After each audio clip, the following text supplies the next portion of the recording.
Welcome back to my YouTube channel.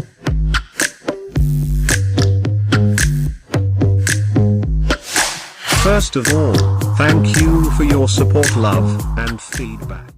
Nó kiểu em chưa hiểu hết nhưng mà thấy nó cũng thú vị lắm. Tâm tấn mai bóc hàng tí thả. Con nó bu vô cái xe nè anh. Ồ ra vậy. Anh thấy em không? Ba là một con thằng nào đã được cái xe Có chân sĩ.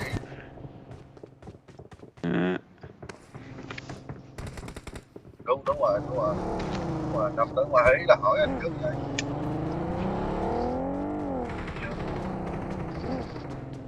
trời đâu phải báo anh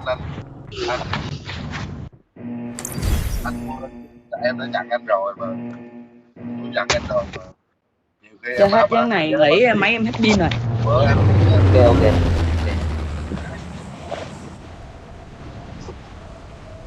Đông nha anh Hiền, đông dữ luôn á. Kiếm sao chị Tâm Trần Mời Nó bơ người ta lượm súng thì tới người tới thôi quẹo trái đi anh, quẹo trái đi. quay đầu là bơ đi rồi. quẹo trái nơi chân long 3/3 đi lên Trời ơi, Tâm tấn đủ rồi còn nó bắn chết em rồi. Bay theo biết lắm sao vô được 9 giờ mới vô được mà 5 tấn là không vô được đó. 9 giờ đâu có cho vô, 9 giờ chỉ có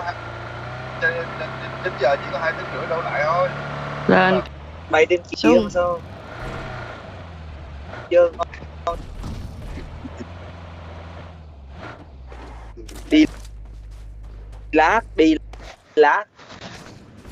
lát rồi nghe chữa được chữa mất. mang chữ á đang bị lát. Em nghe rồi.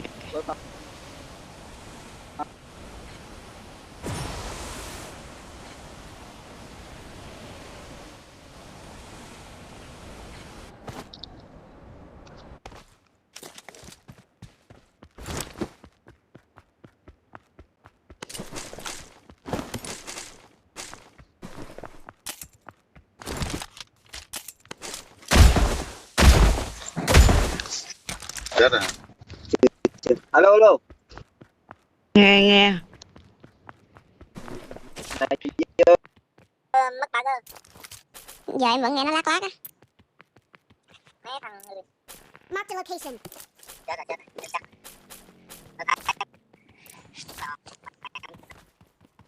Ai đó mà chết rồi. Phía trước đi. Ủa sao vậy? Rồi. Chết. Sao vậy anh Hiền?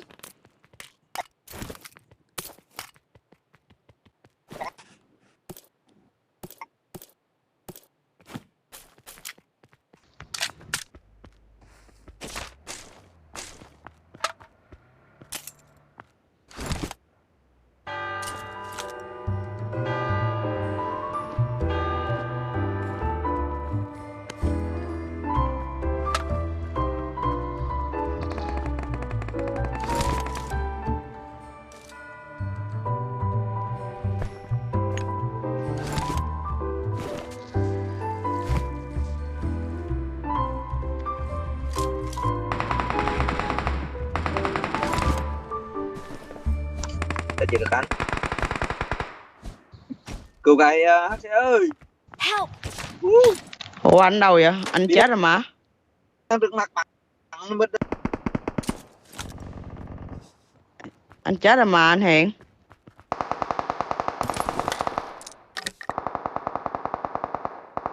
I got supplies.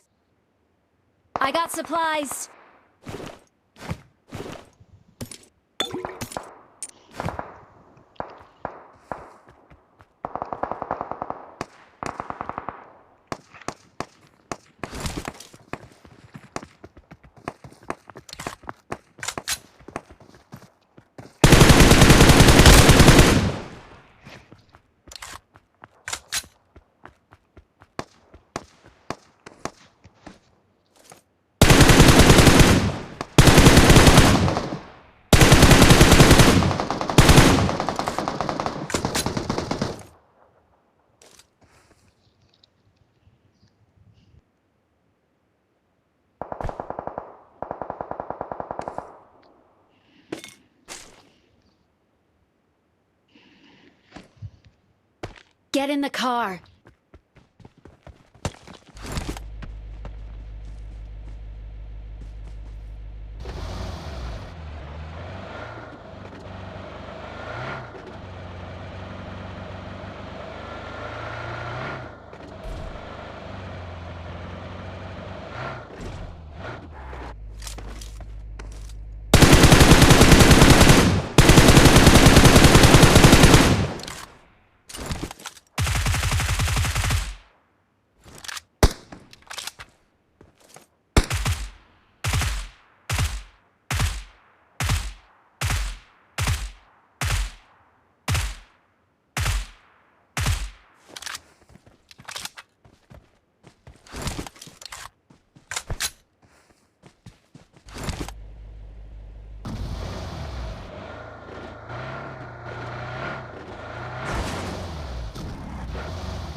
We're number one.